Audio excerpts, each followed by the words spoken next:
ചേച്ചി ഓഫീസ് വരെ പോവാണെങ്കിൽ ഒന്ന് നോക്കിക്കോണേ. ശല്യം. ആന്റി എനിക്ക് കാർട്ടൂൺ കാണണം. നീ വേണമെങ്കിൽ നിന്റെ അമ്മയുടെ വീട്ടിൽ പോയിരുന്നു കാണാം. ഇത് എന്റെ വീടാണ്. ആന്റി എനിക്ക് വിശക്കണം, കഴിക്കാൻ എന്തെങ്കിലും ഉണ്ടോ? നീയൊക്കെ എന്തടി തിന്നാൻ നടക്കണ? കണ്ട കണ്ട വീട്ടിൽ വന്ന് തിന്നാൻ വന്നേക്കിന് കുട്ടി പിശാച്. ഇറങ്ങി പോ അങ്ങോട്ട്.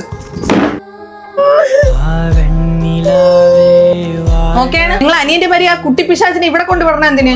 അതാണെങ്കിൽ ടോർച്ചർ ചെയ്യണം മനുഷ്യനായിട്ട്. ഇനി ആ കൊച്ചിനെ എങ്ങാനും അവളെ ഇവിടെ കൊണ്ടുവിട്ട കൊച്ചാണെന്നൊന്നും ഞാൻ നോക്കൂല, ശരിയാക്കി കളയുന്നേ. നീ എന്റെ കിടന്ന് ചാടുമ്പോൾ ആ കൊച്ചിന്റെ അടുത്ത് കിടന്ന് ചാടല്ലേ? നീ എന്ത് ശരിയാക്കുന്നാണ്? നീയൊക്കെ ഒരു മനുഷ്യയാണോ? ആ പൊടി കൊച്ചു ഫുഡ് ചോദിച്ചതിനാണ് നീ ഇത്രയൊക്കെ പറയണത്? നീ ഒരു അമ്മ എന്നെ.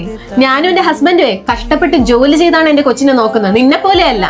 ചേട്ടൻ ഞാൻ ഒന്നും പറയുന്നില്ല. ചേട്ടൻ കഷ്ടപ്പെട്ട് കൊണ്ടുകൊടുക്കുന്ന പൈസയിൽ സുഖിച്ച് ജീവിക്കുന്നതിന്റെ അഹങ്കാരമാണ് ഇവക്ക്. പൈസയും കെട്ടിപ്പിടിച്ച് അവിടെ ഇരുന്നോ? ബന്ധങ്ങളാണ് വലുത്, അത് നീ എന്തെങ്കിലും മനസ്സിലാക്കും.